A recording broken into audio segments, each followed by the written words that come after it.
ইচ্ছা, আশা, প্রত্যাশা, আকাঙ্ক্ষা এসবই তো মানব সমাজের চালিকা শক্তি, তাই না? যদি কেউ আপনাকে প্রশ্ন করে যে আপনি কে, তবে আপনার উত্তর কি হবে? বিবেচনা করুন।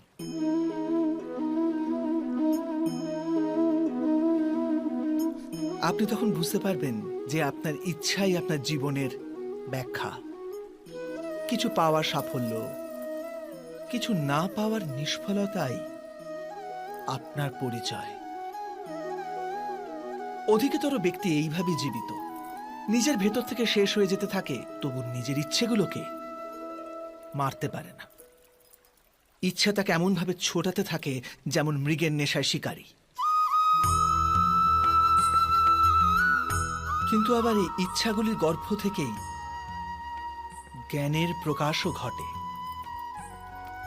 কি করে?